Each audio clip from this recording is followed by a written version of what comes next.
The morning sun had barely warmed the rust-colored rooftops when Adaeze tiptoed into the yard, a cracked plastic bucket balanced on her thin arm. The dew still clung to the hibiscus leaves, but her stepmother's voice had already cut through the air like a whip. "Why are you so slow? Go fetch the water before the queue forms." Adaeze bit her tongue. The well was nearly a mile away.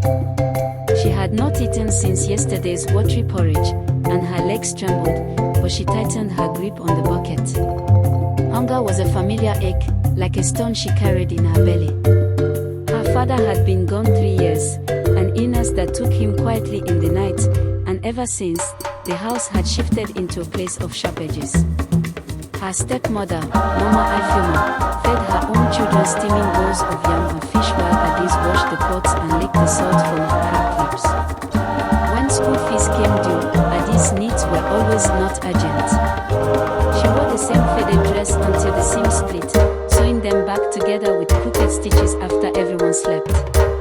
Yet each morning she still walked to the public school, barefoot on the hot, dusty road, an empty stomach growling loud enough for the birds to answer. She borrowed tattered textbooks from classmates who sometimes mocked her but more often stared in quiet pity.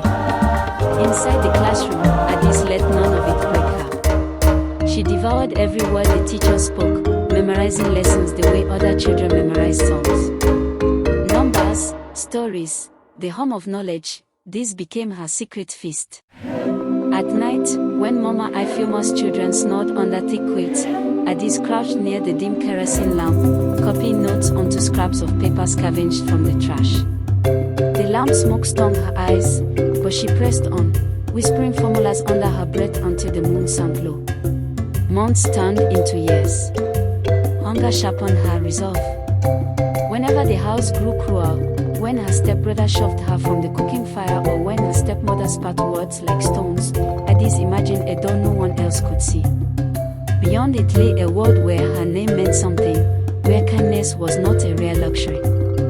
Then, one blistering afternoon, the headmaster called her aside. "There is a scholarship examination," he said, his voice almost reverent.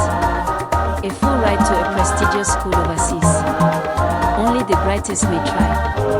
I believe you can win." Adaeze felt her heart lurch. The form required a passport photo she could not afford, a registration fee no one in her household would pay. But the headmaster pressed a small envelope into her palm. "For once," he whispered, "let the world see you." The day of the exam, she wore her threadbare dress, carefully washed and ironed. Her stepmother scoffed when she left at dawn. "Dreams will not fill your belly," Mama Ifeoma sneered. But in the crowded hall, Adaeze's mind burned like a torch. Every late-night study, every borrowed page, every whispered equation unfurled in perfect clarity. She wrote until the invigilator called time, her hand trembling with a strange, electric hope. Weeks passed. Life in the house remained harsh, smaller food portions, louder insults, the constant reminder that she was unwanted. Yet one evening, as the sun bled crimson across the sky, the headmaster arrived at their gate. His eyes shone as he handed Adaeze a crisp letter. "You have been awarded the International Scholars Grant," he said. "Tuition, travel, everything. You will leave for London in September." For a heartbeat, the yard fell silent. Mama Ifeoma's ladle clattered to the ground. Adaeze felt the paper pose against her palm like a living thing. The door she had imagined for so long was real at last, swinging open to a future she had carved from hunger, patience, and unwavering faith. That night she lay awake beneath the thin mat, listening to the familiar chorus of crickets. Tomorrow the chores would still be there, and her stepmother's bitterness would not soften. But Adaeze no longer feared the darkness. She had turned it into light. And when she finally closed her eyes, she did not dream of escape.